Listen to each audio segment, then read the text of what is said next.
اللہ اللہ اللہ اللہ۔ کون ہے جو مجھ سے یہ باتیں سیکھے اور ان پر عمل کرے، یا ان کو سکھائے جو اس پر عمل کرے؟ اللہ کے نبی نے کیا فرمایا؟ کون ہے جو مجھ سے یہ باتیں سیکھے اور اس پر عمل کرے، یا ان کو سکھائے جو اس پر عمل کریں؟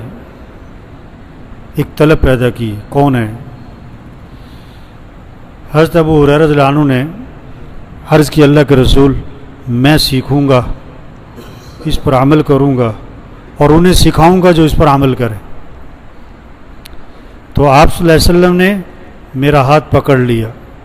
حضرت ابو ہریرہ رضی اللہ عنہ فرماتے ہیں کہ اللہ کے نبی نے میرا ہاتھ پکڑ لیا اور 5 باتیں گنوائیں، 5 باتیں گنوائیں کہ ان 5 کو سیکھو اور ان پر عمل کرو۔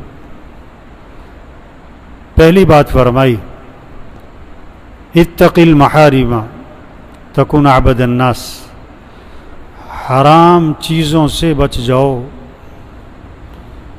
حرام چیزوں سے بچ جاؤ تو تم سب سے بڑے عبادت گزار بن جاؤ گے۔ ہاں، آج ہمارے ذہنوں میں سب سے بڑا عبادت گزار کون ہے؟ بہت تہجد، بہت صلاۃ التسبیح، بہت اشراق، بہت قرآن کے ختم، بہت روزے، بہت تراویح، بہت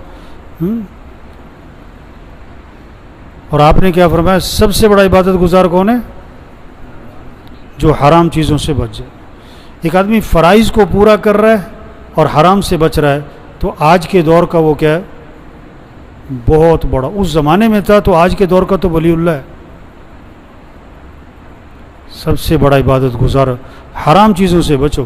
اب حرام کیا کیا ہے؟ دیکھو، ہمارے ذہنوں میں شراب حرام، کتا حرام، سور حرام، جس طرح یہ حرام ہے، بہت ساری چیزیں حرام ہیں بھائی۔ بعض چیزوں کا دیکھنا حرام ہے، بعض چیزوں کا سننا حرام ہے، بعض چیزوں کا بولنا حرام ہے، بعض چیزوں کا پہننا حرام ہے، بعض چیزوں کا خریدنا حرام ہے، بعض چیزوں کا گھروں میں رکھنا حرام ہے۔ جو بھی حرام کے درجے کی چیزیں ہیں اس سے بچو، جو بھی حرام کے درجے کی چیزیں اس سے بچ جاؤ۔ ہاں، ایک آدمی نے نا رشوت کے پیسے جیب میں ڈالے ہوئے ہیں، رشوت کے پیسے نا، اور گوشت کون سا تلاش کرتا ہے؟ حلال کا۔ وہ حرام گوشت نہیں کھائے گا، اور رشوت کے پیسے بھی، جیسے مری مرغی حرام ہے، جیسے کتا حرام ہے، جیسے سور حرام ہے، گدھا حرام ہے، رشوت بھی کیا ہے؟ تو گوشت میں حلال حرام سمجھ میں آتا ہے لوگوں کو، پیسے بھی نہیں سمجھ میں آتا۔ بہنوں کو وراثت میں حق نہیں دیا، یہ حرام کھا رہا ہے۔ حرام چیزوں سے بچ جاؤ، تم سب سے بڑے عبادت گزار بن جاؤ گے۔ دوسری بات فرمائی، وَرْضَ بِمَا قَسَمَ اللَّهُ لَكَ تَكُنْ أَغْنَى النَّاسِ، اللہ کی تقسیم پر راضی رہو، اللہ کی تقسیم پر راضی ہو جاؤ تو تم سب سے بڑے غنی بن جاؤ گے۔ اللہ کی تقسیم پر بھی، اللہ کی تقسیم ہے، نہ کسی کو گورا بنائے کسی کو کالا بنائے، کسی کا قد لمبا ہے کسی کا قد چھوٹا ہے، کسی کی ناک بڑی ہے کسی کی چھوٹی ہے، کسی کی لمبی ہے، کسی کو اللہ نے بہت خوبصورت بنایا، کسی کو بہت سادہ شکل بنایا، کسی کو مالدار بنایا کسی کو غریب بنایا، کوئی جھونپڑے والے کے گھر پیدا ہو گیا، کوئی مال والے کے گھر پیدا ہو گیا، کوئی ساری زندگی سائیکل پہ رہتا ہے، کوئی ساری زندگی گاڑی سے نہیں اترتا ہے، کوئی جہاز سے نہیں اترتا ہے۔ یہ تو اللہ کی تقسیم ہے۔ کوئی روز ہسپتال اور ڈاکٹر، اور کوئی ماشاءاللہ کوئی کبھی ہسپتال جاتے ہی نہیں، کسی کا روز ہی کوئی بچہ بیمار، کوئی بیوی۔ اللہ کی تقسیم ہے۔ اب کسی کا بچہ معذور ہے، اب اس میں آدمی کیا کر سکتے؟ یہ اللہ کی طرف سے۔ اللہ کی تقسیم پر راضی رہو۔ کوئی ایک دن میں لاکھ روپے کما لیتا ہے، کوئی پورے سال بھی نہیں کما پاتا ہے۔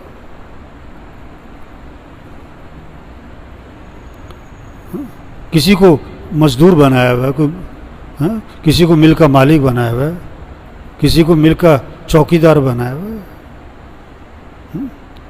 اللہ کی تقسیم پہ راضی رہو تو تم سب سے بڑے غنی بن جاؤ گے۔ اللہ پر اعتراض نہ کرو، اللہ سے شکوہ نہ کرو۔ تیسری بات فرمائی، احسن الی جارک تکن مؤمنا، کہ اپنے پڑوسی کے ساتھ اچھا سلوک کرنا تو تم کامل ایمان والے بن جاؤ گے۔ پڑوسی کے ساتھ اچھا سلوک کرنا، پڑوسی کو دکھ نہ دینا۔ اپنا گھر دھویا اور پڑوسی کے گھر کے سامنے پانی کھڑا کر دیا،